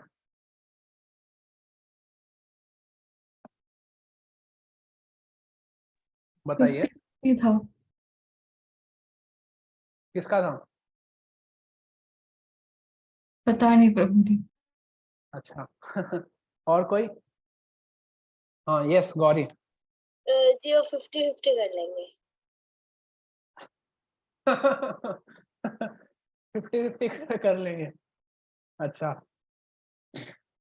ठीक है। तो एक्चुअली में, है ना, सोना है एक्चुअली में उस व्यक्ति का ही था, बट क्योंकि उसको पता नहीं था तो आ, हम कह सकते हैं कि वो ज्योतिष ने बताया ना उसको, तो हम कह सकते हैं कि ज्योतिष का भी था सोना, है ना। 50-50 नहीं करेंगे। है ना, लेकिन था उस व्यक्ति का ही। तो मतलब मैं ये बताना चाह रहा हूँ इसको इस एग्जांपल से कि एक्चुअली में हमारे पास इतना सारा ट्रेजर है ना, नॉलेज का। और यही जो ट्रेजर है अब हम देखते हैं कि जो फॉरेन ऑथर्स हैं या फिर फॉरेन जो भी साइंटिस्ट हैं, है ना, वो डिस्कवरीज करते हैं या फिर वो इन्हीं लिटरेचर को पढ़ के कुछ चीजें ढूंढते हैं, कुछ चीजें सर्च करते हैं। और वो क्लेम करते हैं कि देखो ये हमने ढूंढा है, हमको नोबेल प्राइज दो। तो ये चीजें हैं। तो वो एक्चुअली आपका ट्रेजर वो लोग क्लेम कर रहे हैं, जैसे वो उस ज्योतिष की जैसे जो कि आपको मतलब बता रहा है कि आपके घर के अंदर सोना है, और वो बता रहा है कि मैंने बताया सोना तो ये मेरा हुआ। तो ऐसे ही है कि आपका आपके घर के अंदर सोना है ना, आपका जो ट्रेजर है वो बाहर के आज दुनिया उसका फायदा उठा रही है। जो माइंडफुलनेस कंसेप्ट हैं, जो मेडिटेशन के कंसेप्ट हैं, वो इंडिया से आए हुए हैं। जो योगा का कंसेप्ट है वो इंडिया से आए हुए हैं, है ना। लेकिन योगा योगा के लिए जो इंडियन लोग हैं वही कंसर्न नहीं है, वही मतलब इतना उसको हीड नहीं देते। और भी मतलब बेसिकली मतलब मैं आपको ये नहीं बोल रहा कि कल से है ना योगा शुरू कर दो या बहुत बहुत कुछ मतलब आप अपना रेवोल्यूशन ले आओ, लेकिन मैं ये बता रहा हूँ कि इतना सारा नॉलेज है, इतना सारा वास्ट आपके पास लिटरेचर है ना, ट्रेजर है स्क्रिप्चर्स का। एक्चुअली स्क्रिप्चर्स के अंदर इतने सारे सब्जेक्ट्स हैं। अभी आप अभी कोई स्कूल में पढ़ते तो कितने सब्जेक्ट पढ़ के निकलता है? हर एक क्लास में 5 या 6 सब्जेक्ट होते हैं, है ना। 5 या 6 सब्जेक्ट 5 होते हैं ना, सब्जेक्ट्स होते हैं। 5 होते हैं। और अगर कोई ज्यादा भी पढ़ता है, किसी के पास ऑप्शनल वगैरह भी होते हैं, तो कितने 7-8 हो जाते हैं, है ना। 6, है ना। कोई अगर जैसे कुछ स्कूल होते हैं उनमें ऑप्शनल और बहुत सारे होते हैं, मतलब ऑप्शनल होते हैं और कुछ है ना एक्स्ट्रा सब्जेक्ट्स होते हैं, तो उसके अंदर भी 7-8 होते हैं। मैक्सिमम लेकिन 7 होते हैं। हाँ मैक्सिमम 7 होते हैं। और तो लेकिन आप देखो कि जो गुरुकुल था, है ना, गुरुकुल जो वैदिक गुरुकुल का एजुकेशन सिस्टम था, उससे अगर कोई पढ़ के निकलता था तो उसको 21 सब्जेक्ट्स आते थे, है ना, 21 सब्जेक्ट्स। कि आप अगर आप देखो ना, आप स्कूल में भी इतना टाइम इन्वेस्ट कर रहे हो, एलकेजी यूकेजी मिला के और फिर आपके 12th क्लासेस मिला के 14 ईयर्स तो आप स्कूल में ही इन्वेस्ट करते हो टाइम, है ना। उससे पहले अगर कोई प्रिपरेटरी या क्रैच भी गया हो, वहां पे भी पढ़ा देते हैं। 14 ईयर्स प्लस आपका बैचलर्स करते हो तो प्लस 3 ईयर्स 17, प्लस अगर मास्टर्स करते हो तो 19, और अगर आगे भी कोई पीएचडी वगैरह करेगा तो मतलब लगभग 20 साल, 20 साल से तो ऊपर ही। तो 20 साल से ऊपर भी पढ़ते हैं, उसके बाद भी, है ना, वी लिव लाइक एक्चुअली, है ना। एक्चुअली अगर हम बोलें तो कुछ होता नहीं है। आजकल आप जैसे देखोगे कि अनएम्प्लॉयमेंट और ये सब केसेस हैं, मतलब बहुत ज्यादा है। लोग परेशान रहते हैं इतना इतना टाइम इन्वेस्ट करने के बाद भी, एजुकेशन सिस्टम में इतना टाइम देने के बाद भी। लेकिन आप देखो कि जो वैदिक एजुकेशन सिस्टम था, जो वैदिक नॉलेज था, है ना, हम बहुत सारा मतलब बहुत डिटेल में डिस्कस कर सकते हैं इसको, कि वो इतना परफेक्ट सिस्टम था कि इतने सारे सब्जेक्ट्स भी मतलब आपको होलसम नॉलेज भी मिलता था, साथ में आपको अपना नेचर के अकॉर्डिंग मतलब है ना, आप मतलब चीजें भी सीखते थे। जैसे वेदास में एक चीजें होती थी जिसको आजकल लोग, है ना, थोड़ा सा परवर्टेड फॉर्म में एक्सपीरियंशियल लर्निंग बोलते हैं। काफी सारे स्कूल और कॉलेजेस हैं जो कि इस सिस्टम और एजुकेशन पैटर्न को अब आजकल अडॉप्ट करते हैं, है ना। क्योंकि कैसे अडॉप्ट करते हैं, वो लोग बोलते हैं कि जो हमारे जो एजुकेशन सिस्टम है उसके अंदर जो स्टूडेंट होगा वो क्या है कि अपना जो इंटरेस्ट होगा, अपना जो पैशन होगा उसको आइडेंटिफाई कर पाएगा, और हम जो नॉलेज देंगे वो किताब किताब से नहीं देंगे खाली, है ना, वो करवा के देंगे।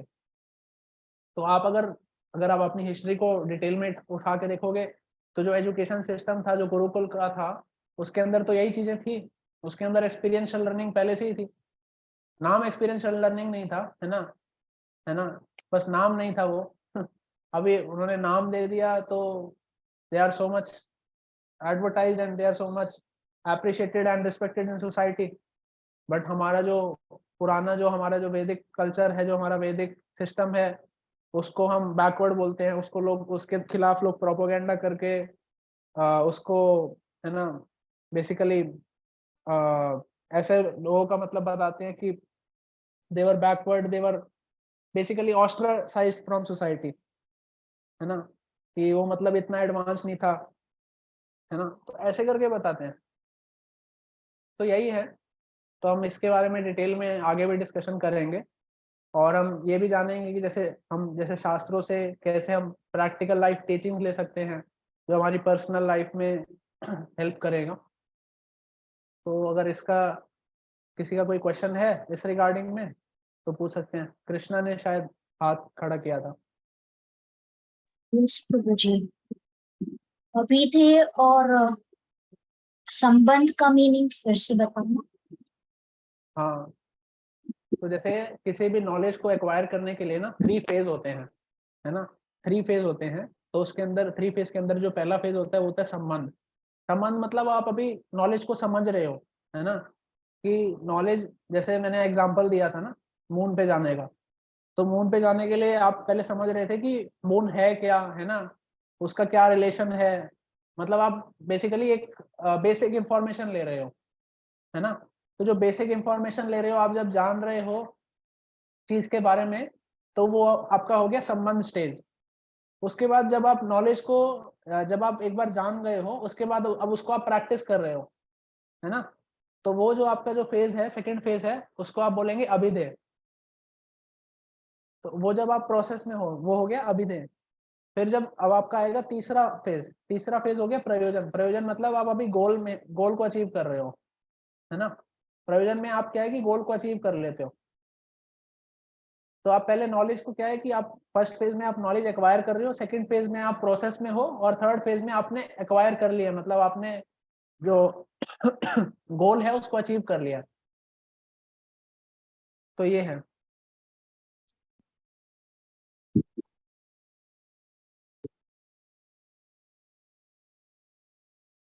ओके, सो हम एंड करें आज का क्लास यहीं पे।